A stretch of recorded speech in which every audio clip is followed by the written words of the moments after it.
It seems like it was just a couple of weeks ago where PayPal was assuring its user base that no, there was no way they'd be putting in a $2,500 fine for misinformation. Oh, that's because it was a couple of weeks ago. That's right. And guess what? They were saying it was an error that got out there. Yeah, it was an error that it got out there because they wanted to massage the language a little bit, hoping that you wouldn't notice what's going on. And now it's breaking that PayPal has put this back into its freaking terms of service clause. We're going to get to this in just a second. My name is John Delarose. I am a #1 best-selling author and award-winning comic creator, and I will be having Flying Sparks ultralight beams going up on Kickstarter in, probably a week or two. We are getting Overmind fulfilled to you. If you've been a longtime channel member and you've noticed this stuff, well, we have gotten about, I think, 300 packages shipped out over the last few days. So I hope you will be getting those soon. And once those are all out, for the most part, we are going to be just going live with a brand new comic because we make comics like clockwork. We're like your Marvel and DC replacement over here. 43 comics strong so far, and we're going to keep on going. So thank you guys so much for your support. Hit that little notify me on launch. That link's in the description below. Appreciate you guys. Cool. All right, here is the news this morning. This is broken by Jeremy Knopf. I get you featured in the media so you can become recognized authority in your industry, attract more clients, and earn money. He actually made a blog post about this too. Not sure who this is. I'm going to give this guy a follow, actually, because he's breaking good news. Well, it's not good news, but he's reporting accurate news, let's say, not misinformation, let's call it. Remember the draconian clause PayPal added to its ToS a couple weeks ago that would enable them to steal $2,500 from your account every time you post something they don't like? Well, after widespread criticism died down, they put that right back in. Yeah, the clause is back. And he actually shows his receipts here. And this is the old stuff. Here's the user agreement that they've actually got live right now, according to their app.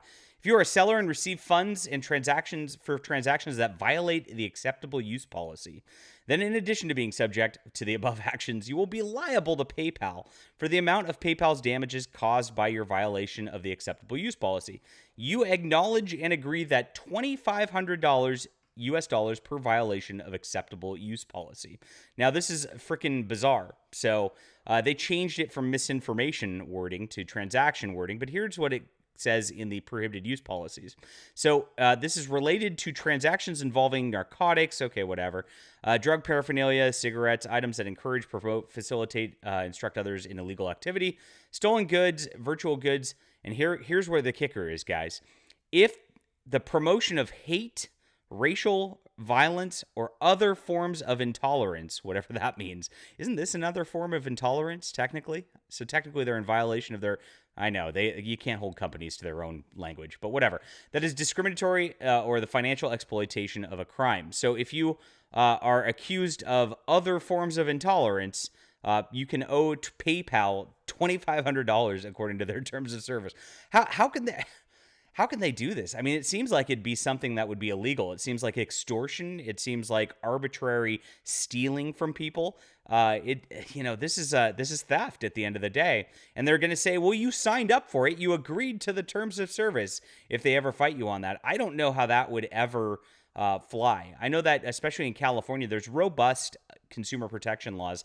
I'd love to see them try to enforce this because I feel like they will get just hammered in court over this sort of thing. But it is actually in the policy. Here is the terms of service. Like I said, other forms of intolerance. It's basically misinformation, whatever you want to call it. And here it is, $2,500. You can be charged for it after they just had a PR nightmare.